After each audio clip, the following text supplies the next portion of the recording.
Appreciate you guys for tuning in. Remember, subscribe is the vibe, man. Your boy's on the road to 4K. Humbly.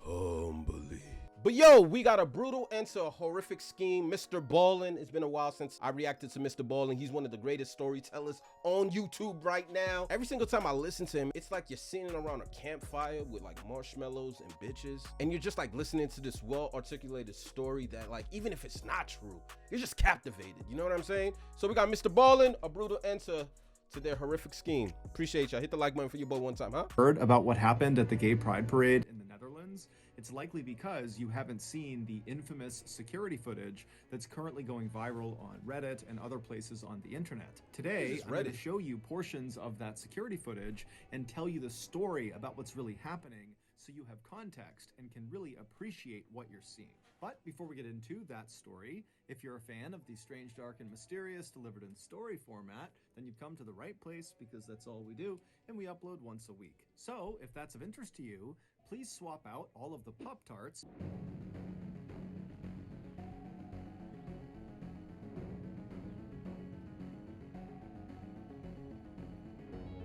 Pride Amsterdam.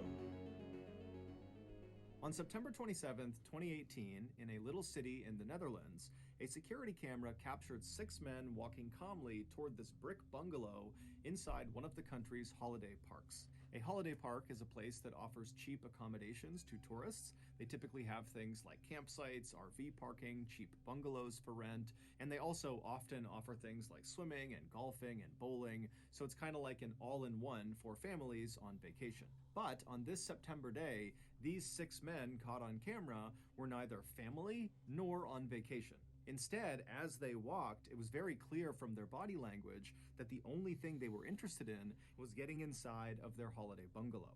Once they did reach the front door of this bungalow, the apparent leader of the group, who had dark brown hair and a full beard, he pulled out a key, unlocked the door, he opened it up, and then he made sure the rest of the men took off their shoes before walking inside.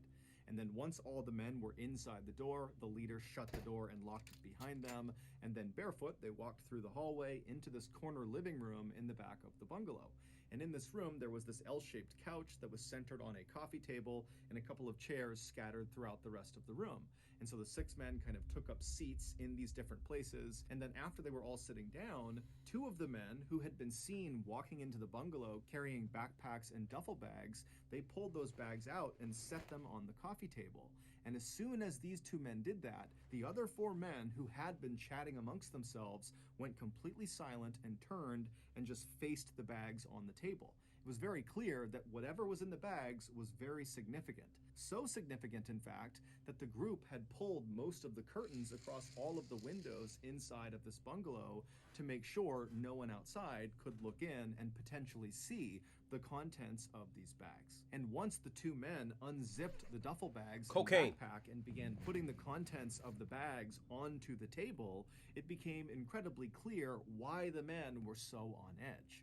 Inside of these bags were guns, and in the Netherlands, no private citizen is allowed to possess them. Over the next hour, the 2 men who had actually carried the guns into the bungalow, they began going over some instruction with the other 4 men of how to use these slick black pistols and AK-47 rifles. They taught them how to load the guns and reload and how to aim, and they did a number of dry firing exercises, which is basically pulling the trigger on any real gun when the gun is not loaded. And so these 4 students paid careful attention to their 2 instructors, and at some point they became more confident, and you could just see the excitement was building in the room. At one point, one of the students grabbed 2 of the AK-47 rifles and held one in each arm and pretended to fire them simultaneously, like you would see in the Rambo movies. But when one of the 2 instructors reached back into one of these bags and pulled out a new item, a vest, and laid it on the coffee table, immediately the mood in the room shifted again. Now the students seemed more nervous than excited. One of the 4 students eventually walked forward and somewhat reluctantly extended his arm to allow the instructor to slip the vest onto him. And then once the vest was put on the student, you can see in the camera footage there are pockets all over this vest with little wires poking out of them. This vest was a suicide vest, and the pockets contained explosives. As one of the instructors showed the student in the vest which cord to pull in order to detonate himself, you can hear in the background someone saying, "When the police come, you can take them with you." A little over 2 hours later, What? these 6 men were done, and they began packing up their arsenal. I'll never understand why people sign up for suicide missions, man. Like, what's the point of this again? So the point is to cause chaos, and if worst case scenario, I blow myself up. I'm telling y'all, man, some of y'all cut different. I know I'm cut from a different cloth, but some of y'all other dudes, Of new weapons back into the bags, and then they stood up to leave.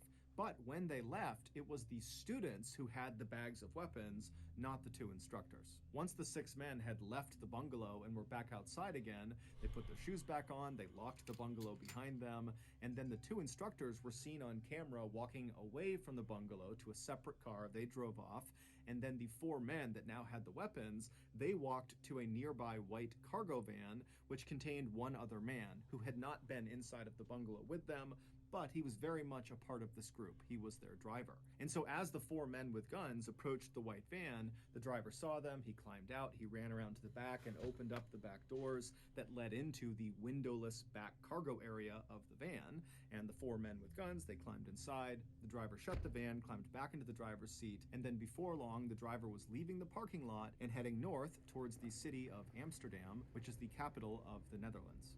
Every year, Amsterdam plays host to one of the largest gay pride parades and events in the world.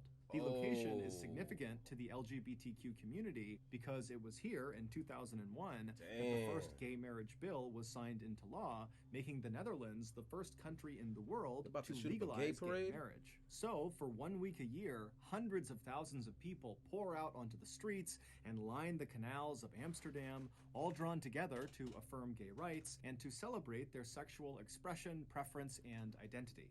And the men in the white windowless van intended to use their new weapons and training to kill or maim as many parade goers as possible. They were hopeful that their terrorist attack would rival or even eclipse the attack from 2015 in Paris in a nightclub that killed or injured more than 500 people and sent shockwaves through Europe.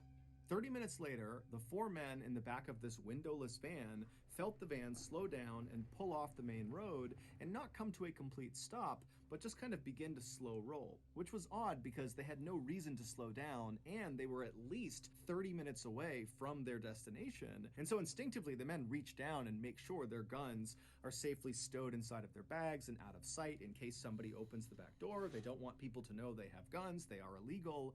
And so as the van continued to go painfully slowly for really no reason that was clear, the men in the back of the van were really starting to worry that something was wrong. Now remember, they have no windows, they can't look outside, they don't know what's going on.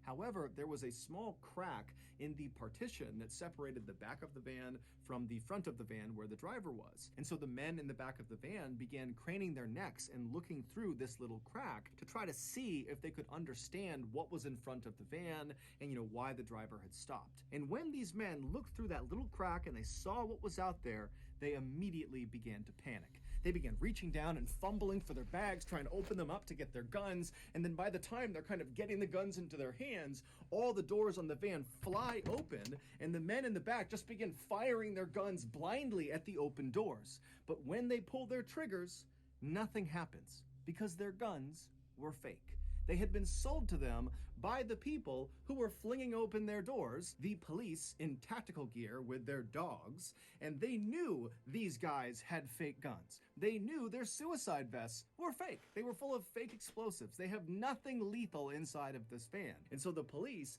they just fling the doors open and send in the dogs. Damn. So the dogs, they jump into this van, and these wannabe terrorists are screaming, and they're firing their fake guns at the dogs as the dogs are shredding these terrorists to bits. And then whenever they tried to jump out, the police would just pistol whip the terrorists until finally all of these wannabe terrorists were in the fetal position crying, or they were crouched down with their hands over their head. It would turn out the 2 instructors who had brought the duffel bags of guns into the bungalow with the other men, they were not other fellow terrorists. They were undercover police officers who were a part of the Special National Anti-Terrorism Team who were able to infiltrate this terrorist cell. These undercover cops were the ones who sold the fake guns and fake explosives to the terrorists, and they were the ones who set up this meeting at the bungalow, which allowed them to place cameras and listening devices all over the place. Plus, they were also able to bug the white van because they knew they would be departing the bungalow inside of it. So, all the wannabe terrorists that you saw on camera, plus 2 others that were not seen on camera but were totally involved, were all sentenced on October 8th, 2020 to anywhere from 10 to 17 years in prison. Meanwhile, the Amsterdam Pride Parade went off without a hitch. So that's going to do it. If you got something out of this episode and you haven't done this already, please replace all of... Yo, I will never understand why people are so bothered with the way other people live their lives. You know how much further in life you could get from just simply minding your business? I think the ironic twist is, these guys signed up for a suicide mission and ended up in jail. They were prepared to die for this cause, and they ended up in jail. So it's almost as if like the police were kind of like doing them a favor. I will just never fathom being so bothered by the way other people live their lives that you could just wake up one day, I think I'm gonna kill someone I don't know today. What's today, Thursday? Shit is weird, bruv. And these guys got exactly what they asked for, a sentence. Nah, but this story was pretty cool, pretty short too compared to some of his other content. Listen, man, it goes to show you that you really got angels working for you and you don't even know it. What's supposed to be a celebration, which ended up being a celebration, could have possibly been the last day of their lives for just doing nothing, for just being themselves. It just goes to show you just how underappreciated making it back home really is, bro. You know what I'm saying? You wake up and you want to go to a parade, enjoy yourself, enjoy life, kick back, get drunk, you know what I mean? Do some of that other shit, right? But you still made it home that day. And it just makes you appreciate just how lucky you are to just put the keys in your door and sleep in your own bed every night. You know what I mean? Because this was set up to be a fatality, multiple, newsworthy. You know what I mean? It's just God works in mysterious ways, and sometimes he works through people. Because this, if things go as planned, would have ended up being a bloody massacre. Shit is crazy. Appreciate you guys for tuning in. Hit the subscribe button for more content. And it's your boy Gabos. If you made it home today, thank God. I'm out.